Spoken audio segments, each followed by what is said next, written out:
Amadis of Gaul by Vasco de Lopera. Translated by Robert Southey. Book 2, Chapter 4.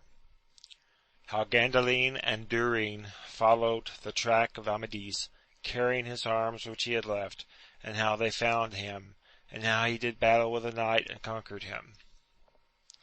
Gandalin and his companions remained by the chapel, looking after Amadis as he rode so fast away.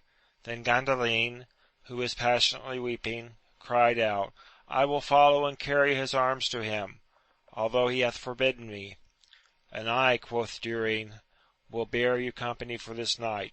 So they left Ysanjo, and getting to horse, rode after him, coasting here and there about the wood, till fortune brought them so near the place where he was lying, that his horse scented theirs, and began to neigh. Then they knew that he was near, and Gandalin alighted, and went quietly through the shrubs till he saw his master sleeping by the fountain. The squire then took his horse and led it where he had left Durin, and taking off the bridles from all the horses that they might browse the green boughs, they remained still. It was not long before Amadis awoke, for his sleep was restless. He rose and looked round. The moon was almost down, but it was yet some time till day. Then he lay down again, and broke out into pitiful lamentations for his evil fortune. The two squires heard all he said, and were greatly moved thereat, yet durst they not appear before him. Presently there came up a knight singing along the way, and, when he was near the place where Amadis lay, he exclaimed, Love, love, I thank thee for exalting me above all other knights. Give me good first, and better afterwards. You made me affect the fair Queen Sardamira, thinking to secure her heart by the honour which I should bear away from this land. And now, for my greater happiness, you make me love the daughter of the greatest king in the world, the fair Oriana, who hath no peer on earth. You make me love her, and you give me strength to serve her. Saying this, he drew from the wayside to a great tree, whereunder he meant to wait for daybreak. Then said Gandalin to his comrade, Stay here while I go see what Amadis will do. He went towards the fountain, but Amadis had risen, and was seeking his horse, and seeing Gandalin dimly in the night, he cried out, Who goes there? Tell me, I beseech thee. Gandalin, sir, who is going to bring you your horse?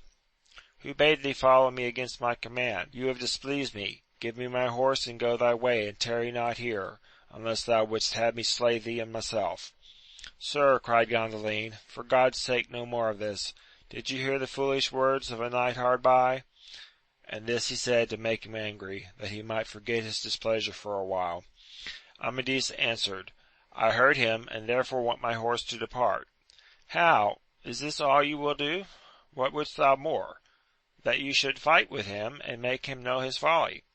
Fool that thou art! I have neither heart, nor strength, nor spirit, having lost all in losing her from whom all came. She gave me courage, and hath taken it away. The most caitiff knight in Great Britain might slay me now.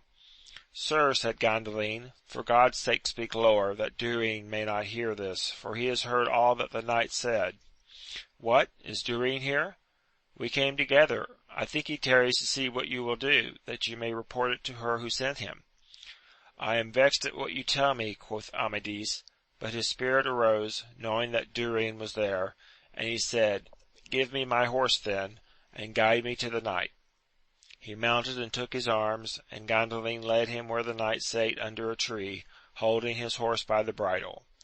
You, sir knight, quoth Amadis, who are enjoying yourself, rise, and let us see if you can maintain the love of which you boast.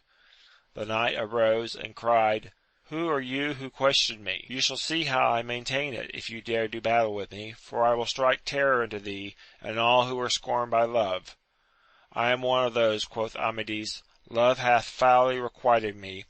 I tell thee this, sir lover, where I have found one truth in him, I have found 7 lies.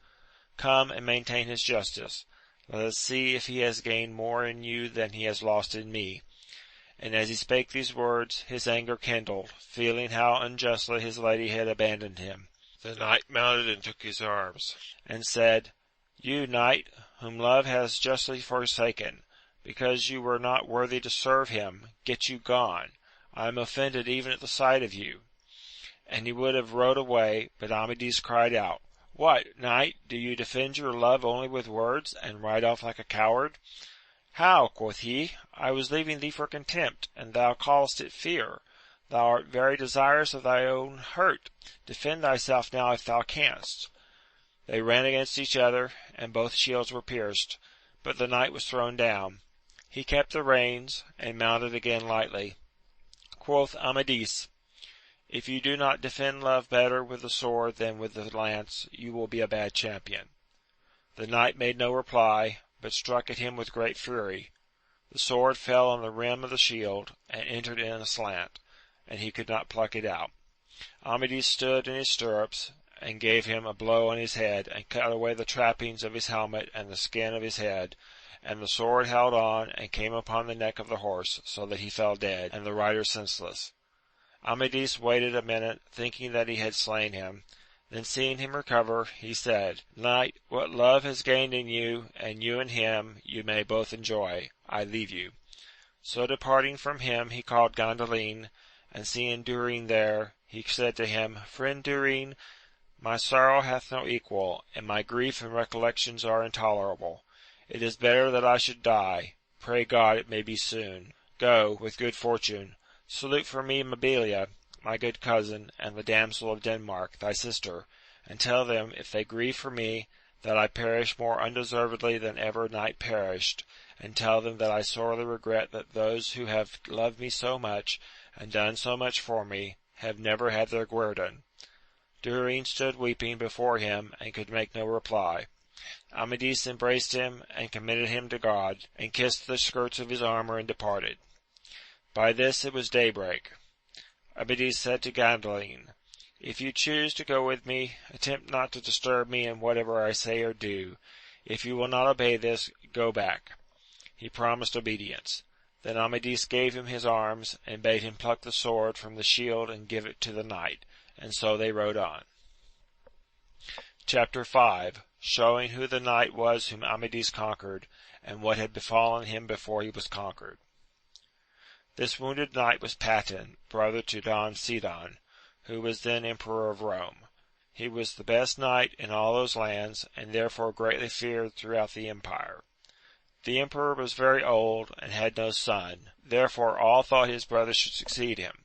He loved Sardamira, queen of Sardinia, who was a fair and comely damsel, and being niece to the empress had been brought up in the court. And he had so far profited by his service, that she had promised him, if ever she married, to marry him. El Patin upon this grew more presumptuous, though his natural arrogance was enough, and he said to her, I have heard that King Lisuarte hath a daughter who is renowned over all the world for her beauty. I will go to his court, and say she is not so fair as you, and this I will maintain against the two best knights who dare undertake her cause. They say there are knights there of great worth in arms, but if I do not conquer them in one day, I will that King Lisuarte do cause my head to be cut off. The queen answered him, Do not do this, for if that princess be fair, it impaireth not the beauty which God hath bestowed upon me, if beauty there be, and methinks you might with more reason and less pride prove your prowess in some other cause, for this enterprise is not becoming a man of so high a rank, and moreover it is unreasonable and arrogant, and you cannot expect it to come to a good end. Come what will, quoth he, I will do it, to prove that you, who are the fairest lady in the world, have the best knight for your servant.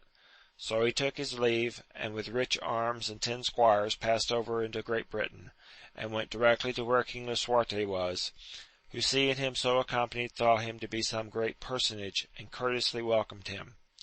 When he was disarmed, all that saw his great stature judged him to be of great courage. Lisuarte then asked him who he was. He answered, King, I will tell you, for I do not come to your house to conceal myself, but to make myself known. Know then that I am El Patin, brother to the Emperor of Rome, and so soon as I see the queen and your daughter Oriana, you shall know the cause of my coming. When the king heard that he was a man of so high rank, he embraced him and said, Good friend, much are we pleased with your coming, and you shall see the queen and her daughter, and all others of my house, when it pleaseth you. Then he placed him at his own table, and they were feasted in a manner befitting the table of such a personage. El Patin looked around him, and when he saw so many knights he was astonished, and began to hold the household of his brother, the emperor, as nothing. Don Grumedan took him to his lodging, by the king's command, and did him much honour. The next day after Mass, the king took with him El Patin and Don Grumedan, and went to the queen, who received him honourably, and made him sit before her and near her daughter. Now Oriana's beauty was much impaired by reason of her great trouble of mind. Yet when El Patin saw her he marvelled greatly, and thought that they who praised her had not mentioned half her beauty, and his heart was entirely changed from the purpose with which he had come, and wholly bent to obtain her. Wherefore, calling to mind his own high birth and great qualities, and moreover that he should one day possess the empire, he thought that if he demanded her in marriage she would not be refused him. So taking the king and queen apart, he said, I come hither to request the marriage of your daughter, for your worth and for her beauty. If I sought others of her rank, I could obtain them, seeing what I am, and what I expect to be. The king answered, We thank you much for what you say, but the queen and I have promised our daughter not to give her in marriage against her consent. We must talk with her before we can answer you. This the king said that he might not offend him, but in his mind he was resolved not to give her to him, or to any other who would carry her out of the land which she was to inherit. El Patin was satisfied with this, and waited 5 days, expecting a favourable answer. But the king and queen, thinking it folly, had said nothing to Oriana. Then El Patin asked the king how the business went on. He answered, I do what I can, but it is necessary that you should speak to my daughter, and request her to obey my commands. El Patin went to the princess, and said, Lady Oriana, I wish to ask a thing of you which will be much to your honour and profit. What thing is that? Quoth she. That you will do the will of your father. She, knowing not for what reason he spake, replied, That shall I right willingly, being sure it will be as you say. Then Patin was full joyful, thinking he had won her, and said, I will go through this land, seeking adventures. Before long you will hear such things of me, as will make you with more reason grant what I require. And this also he said to the king, telling him that he would see the wonders of his land.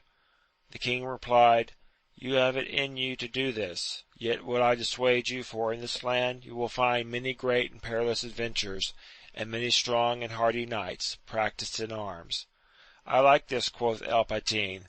If they are strong and hardy, I am neither weak nor faint, as my deeds shall show. So he departed, right joyfully at Oriana's answer, and for this joy he was singing as you have heard, when his ill fortune led him where Amadis was making moan, and this is the reason why that knight came from so far a land. Durin departed from Amadis when it was clear daylight, and he passed by El Patin, who had taken off the piece of his helmet that was left, and had his face and neck all bloody.